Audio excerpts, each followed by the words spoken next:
போடு அட்ரஸ் சக்கனாங்களா அடிச்சது பாரு ஜாக்பாட். இன்னைக்கு காலையில வழக்கம் போல நம்ம ஒயிட் டெக்ஸிடோக்கு ஃபுட் போடலாம் அப்படின்னு சொல்லிக்கிட்டு வந்து பார்த்தா நிறைய குட்டி போட்டிருந்தது.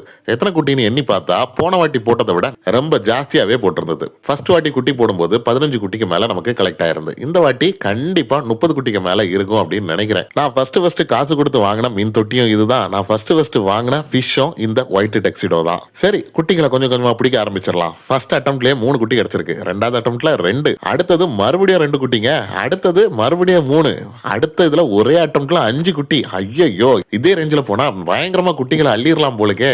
மொத்தமா நமக்கு 40 குட்டிகளுக்கு மேலவே கிடைச்சிருக்கு. ஃபர்ஸ்ட் டைம் நமக்கு பிரீடிங்ல வெறுமன 15 குட்டி மட்டும்தான். இந்த வாட்டி 40க்கு மேல, கிட்டத்தட்ட 3 மடங்கு அதிகமா நமக்கு குட்டி கிடைச்சிருக்குது. இந்த 2 பேரண்ட்ஸ் தான் இந்த 40க்கு மேல குட்டிகளை நமக்கு கொடுத்திருக்காங்க. இந்த ஒயிட் டெக்ஸிடோ மீன் இருக்கு இல்லையா, இது ஃப்ரைஸ சாப்பிடாது. அதனால பிரீடிங் கேஜ்ல போடணும் அப்படிங்கிற அவசியமே இல்ல. தாராளமா குட்டிய பேரண்ட்ஸ் கூடவே ஃபர்ஸ்ட் ஒரு 2-3 டேஸ்க்கு விட்டுறலாம். அப்புறமா அது பெரிய சைஸா வளரணும்னா பேரண்ட்ஸ் கூட இருந்தா அது ரொம்ப லேட்டா தான் வளரும். அதே இதை நம்ம ஒரு பெரிய தொட்டியில ரொம்ப தூரத்துக்கு ஸ்விம் பண்ணி போற மாதிரி ஸ்விம்மிங் ஸ்பேஸ் எல்லாம் கிரியேட் பண்ணி கொடுத்தோம்னா ரொம்ப ஃபாஸ்டாவே வளரும். அதற்காக தான் நம்ம இதை இப்ப தனியா பிடிச்சி வேற ஒரு தொட்டிக்கு மாத்த போறோம். ஃபர்ஸ்ட் ரவுண்ட் குட்டிஸ் எல்லாத்தையும் நம்ம ஒரு ஃப்ரிட்ஜ் பாக்ஸ்ல தான் விட்டுருந்தோம். அந்த ஃப்ரிட்ஜ் பாக்ஸ்ல இப்போதைக்கு 14 இல்லைன்னா 15 குட்டிகள் இருக்கும்னு நினைக்கிறேன். ஒரு 13 இல்லைன்னா 14 நாள் முன்னாடி இங்க பிடிச்சி விட்டுருந்தோம். இவ்வளவு நாள்ல எவ்வளவு பெருசா வளர்ந்துருக்குன்னு பாத்தீங்களா? இதே போலதான் நம்ம இப்ப செகண்ட் ரவுண்ட் கலெக்ட் பண்ற குட்டிகளையும் இங்க தூக்கி விட்டோம்னா ஃபாஸ்டா வளர்ந்துரும். ஃப்ரிட்ஜ் பாக்ஸ்ல தான் விடணும்லாம் இல்ல.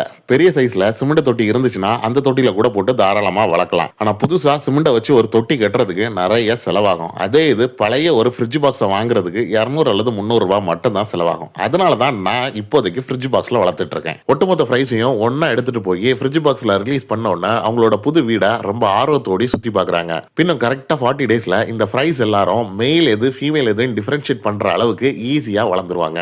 அதுக்கப்புறம் மேல தனியாவும் ஃபீமேல தனியாவும் மறுபடியும் ஒருக்கா நம்ம செப்பரேட் பண்ணோம்னா ஃபுல் க்ரோத்துக்கு ரொம்ப ஈஸியா அச்சீவ் ஆயிருவாங்க. அதுக்கப்புறம் மறுபடியும் ப்ரீடிங் விடலாம், இல்லைன்னா ஃப்ரெண்ட்ஸ் யாருக்காவது கொடுத்துடலாம். 1.5 மாசத்துக்கு முன்னாடி இந்த ஒயிட் டெக்ஸிடோ கப்பிய பேர் 70 ரூபாய்க்கு வாங்கினதாக ஞாபகம். இப்போ நம்ம கிட்ட 50க்கு மேல குட்டீஸ் கொடுத்துருக்குது. சரியான ஜாக்பாட்னு சொல்லாம இதை வேற என்னன்னு சொல்றது? இது வெறுமன 1.5 மாசத்துல நமக்கு கிடைச்ச ஜாக்பாட் மட்டும்தான். இந்த ப்ராசஸை நம்ம கரெக்டா கண்டினியூ பண்ணி பின்னும் பல வெரைட்டி கப்பீஸா நம்ம மல்டிப்ளை ஆனோம் அப்படின்னா இதை விட பெரிய ஜாக்பாட்டா நம்மளால கண்டிப்பா அடிக்க முடியும். இது போன்ற கப்பி ரிலேட்டட் வீடியோஸை நீங்க தொடர்ந்து பார்க்கணும்னு நினைச்சீங்கன்னா இப்பவே இந்த வீடியோக்கு ஒரு லைக் போட்டுருங்க. நம்ம சேனலுக்கு ஒரு சப்ஸ்கிரைபையும் போட்டுருங்க. தேங்க்யூ.